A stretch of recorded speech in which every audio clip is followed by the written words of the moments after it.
Paper has always been the normal ground for drawing, but we all know that right from childhood we started making marks on the sand before we went to the walls. For me, before I went to the walls, which was my mother's kitchen, the dark parts covered with soot on it, I used the white chalk. And the area that the soot hadn't covered, I used charcoal. But the main thing is to be able to leave a trace, to leave a mark or marks that convey what I have in mind.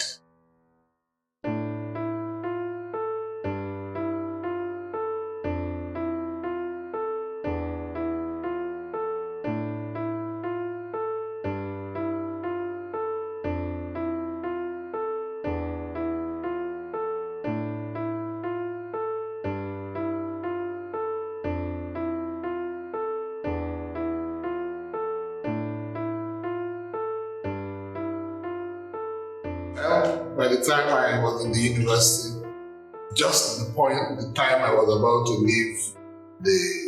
complete my first degree, I came in contact with compressed charcoal, which my teacher then said, Uncle, a Ghanaian born lecturer in my department at Soka. I saw what he was doing with charcoal and I liked the compressed charcoal, not the willow charcoal that we make locally. The one that is more related to chalk pastel, the way it looks. So, and he helped me to begin to experiment on that. Then I drew on paper for a very long time. There was nothing, in fact, I can conveniently tell you that there was nothing I did not draw. If I was making an average of those days when I graduated, I was making an average of 5 drawings per day. So if you calculate how many days in a year and how many years that have gone past, you can imagine maybe how much drawing I've done.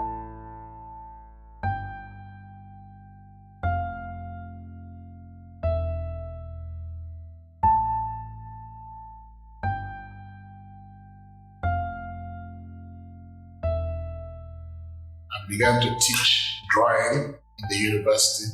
The orthodox drawing technique became boring to me, and I began to seek new voices from new materials. I researched on the traditional art objects of my people in Adaziani, an Ocha local government, Anambra State, around the north central Igbo. That is where I come from. I went to the village shrines, both the public shrines and private shrines, to know what they have there, and I discovered that many of the things that are in the shrines, both the carved objects, the wrought irons, and other art objects, were produced before Western civilization came to my area. So I could boldly say that these are authentic, original works of my people. So both in form, style, and idea, I was able to get into what my people used to do. And I thought it was good to start coming from there, that it would be more authentic. Whatever I wanted to express, that I could do using what I found in those days. So my drawings and some of my sculptures began to change. I couldn't see any paper that would be as big as what I wanted to do. Then I began to think about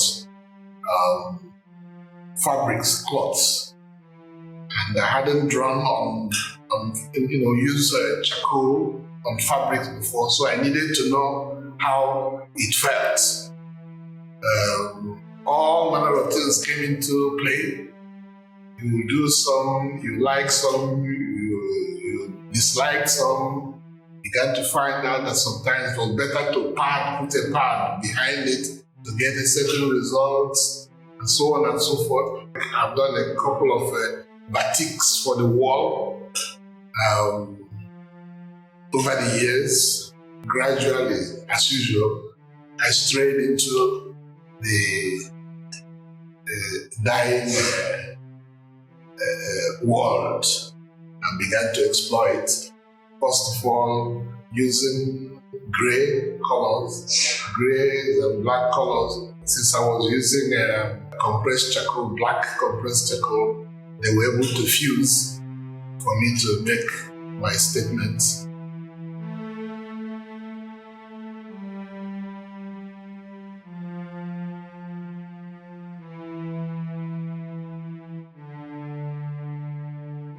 Sometimes inspiration comes before I begin to work, but most often I begin to work before the inspiration comes. So I could start somewhere, then it will become clearer and clearer where I am going, or it becomes more exciting as I navigate, the ways that I was not used to before. It becomes exciting. Then suddenly you begin to find out that there's something that one can engage. But there are things that have always been basic in my art journey, whether it be painting or drawing or sculpture or textile, batik. It must have something to do with my people, and the spirit of natural synthesis,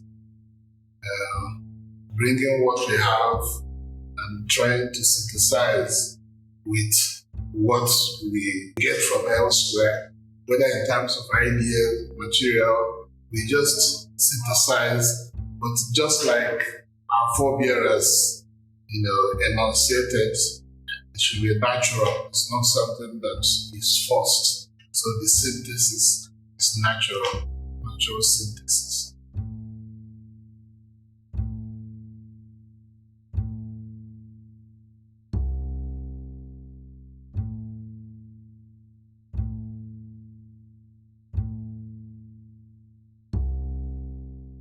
There are things that my people did.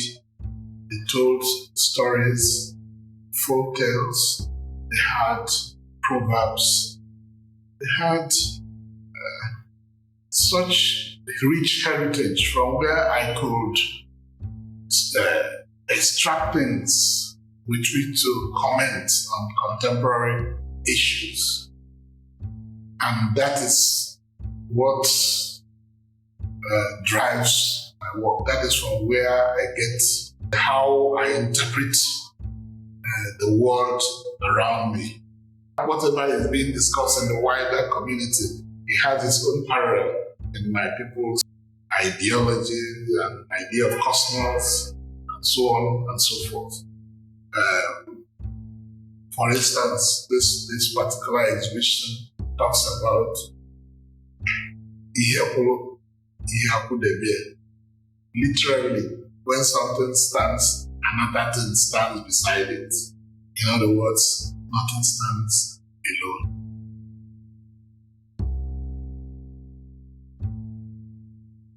You need a dark background to be able to see the light, and vice versa. You see, for you to appreciate a short person, you need a tall person around, etc., etc. For you to appreciate the form. Negative spaces, you can engage negative spaces to be able to appreciate positive spaces, etc., etc. So that is the basis for making the current body of work.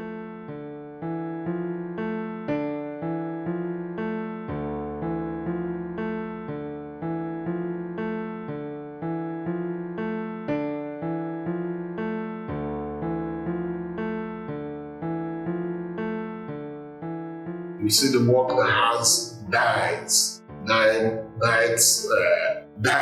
flowing from one side, only to be met from the other side, to be met by linear expressions from charcoal, compressed charcoal. So that the dye does not stay alone, neither does the charcoal stay alone, literally. But we can go deeper than that. What the African art has taught me, sometimes you didn't need to bring out everything. Sometimes you are in uli, you are trying to make a circle. You get the line to some point and it tapers out. But it doesn't mean that they don't see that circle, because on their own, they use their eyes to complete the circle and creates that interesting sensation in the observer's mind.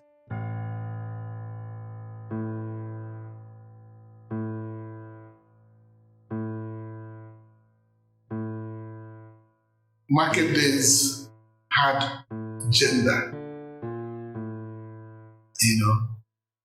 In fact, the particular market in my place is, the biggest market in my place is Eke. The carved figure at Eke's house, which we call Ogu, showed that it was male. And things that are contained there are the kind of things that are seen in a man's house, including the musical instrument like the Abia musical equipment and the Ekwedike musical equipment. When I traveled around, I also discovered that it seems like other people also observe this idea of male and female genders in market days.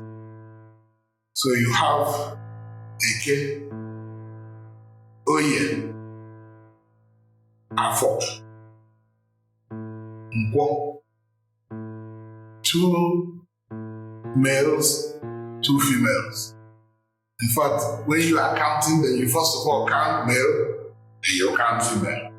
You count another male, you count another female. You don't say Eke, Afo. No. You have Eke, Oye, Afo, Nkwo, Ife Kwulu. Nothing stands alone. I am not one of those that believe that there is inequality or that you have to give room to a woman. I'm a man. I cannot give birth. And it is for the women to do, and they know how to do it best. So each person, each gender, and each human being has its own characteristics and takes it to the level that he wants, that doesn't disturb the balance of the community. Unlike what the West tries to tell us, look at something like the Ikoro.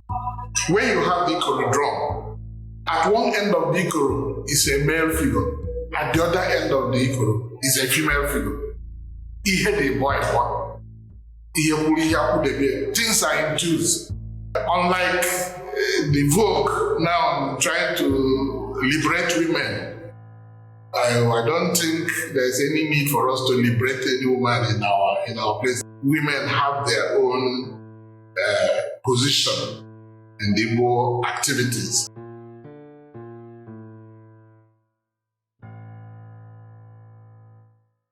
If you were able to see Achebe's front page comments on Igbo Art, Community and Cosmos, 1984, by Herbert Cole and Chika Aniako. You see how he described the Igbo cosmology. And he made mention of Udo and Ogu.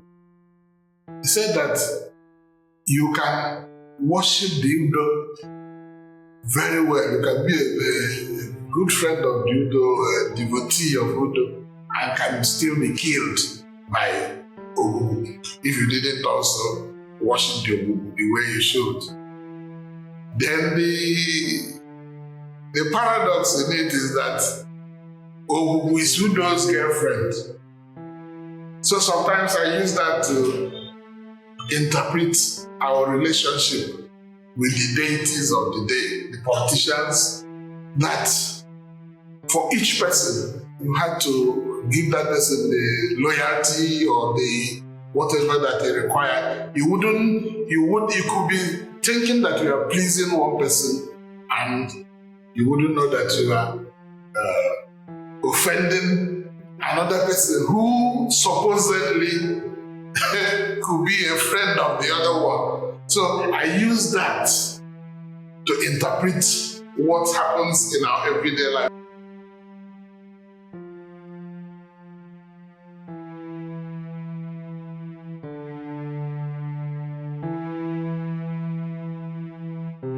When I dye clothes, first of all, I dyed the clothes and the dyes went into wherever they wanted. Then I will now come with charcoal and begin to engage that and begin to find ways for the two to agree.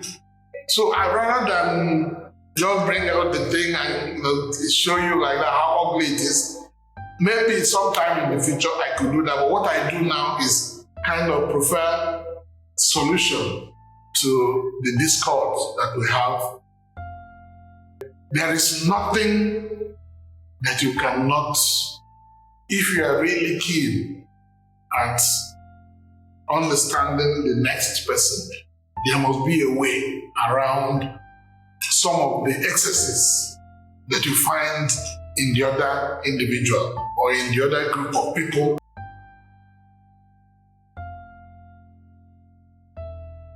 This is a work in progress. I have just begun. I don't know which direction. In fact, if I had known which direction it was going, I would have become bored immediately. I wouldn't want to continue. So the kick comes from the fact that I don't know which direction it is going. Maybe within the next 12 months, I would have come up with definitely not the kind of work you are seeing now. You would have seen some new directions and some fine-tunings of some of the things you are seeing. They may still be in their crude stages, or they may even have become too refined and need to get a little crude. I wouldn't know. As soon as I know it, I'll get bored with it. So just keep your fingers crossed. Leave your fingers on your legs, whatever. Just get it crossed and wait for what is coming next.